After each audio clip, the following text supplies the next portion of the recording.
ఒక వ్యక్తితో మీ కర్మ సంబంధం ముగిసింది అని ఎలా తెలుసుకోవచ్చు? చూడండి, ఫస్ట్ సైన్, వాళ్ళు గుర్తొచ్చినా సరే నీకు గుండెలో బరువు అనేది అనిపించదు. వాళ్ళ కోసం నేను ఇక బాధపడాల్సిన అవసరం లేదు అనే మైండ్ మీకు ఆటోమేటిక్ గా బిల్డ్ అయిపోతుంది. సెకండ్ సైన్, అటాచ్మెంట్ తగ్గిపోతుంది, అంటే లవ్ తగ్గిపోతుంది, కానీ వాళ్ళ మీద ద్వేషం ఉండదు, కోపం ఉండదు, ఏముండదు. ఒకరిని మనం కోపడుతున్నాం అంటే వాళ్ళ మీద మనకు ప్రేమ ఉన్నట్టే. మనం ఎప్పుడైతే వాళ్ళ మీద కోపడడం గానీ ద్వేషించడం గానీ ఆపేస్తామో వాళ్ళకి మనకి ఇక సంబంధం లేదు అని అర్థం. థర్డ్ సైన్, ఇది ఎలా ఉంటుందంటే వాళ్ళతో మనకి గొడవలు గాని, ప్రేమ గాని, వాళ్ళతో మిస్అండర్స్టాండింగ్స్ గాని ఇలాంటివి ఏవి ఉండవు. అప్పుడు మీరు అర్థం చేసుకోవాలి ఇక వాళ్ళు మనతో ఉండరు, వాళ్ళు మనకు అవసరం లేదు అని.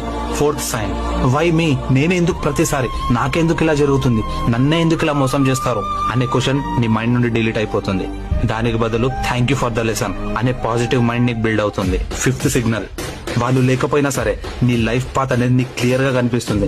నీ గోల్, నీ ఫోకస్ ఒకటే దాని మీద ఉంటుంది. దీని అర్థం ఏంటంటే యూనివర్స్ లో నీ సెకండ్ చాప్టర్ 2.0 స్టార్ట్ అయిందని అర్థం. సో నీ కర్మ ముగిసింది ఒకరితో అంటే అది నీ లైఫ్ కి ఎండ్ పాయింట్ కాదు, నీ కొత్త లైఫ్ కి స్టార్టింగ్ పాయింట్. నీ ఫ్రీడమ్ నీకు వచ్చేసిందని ధైర్యం. All the best.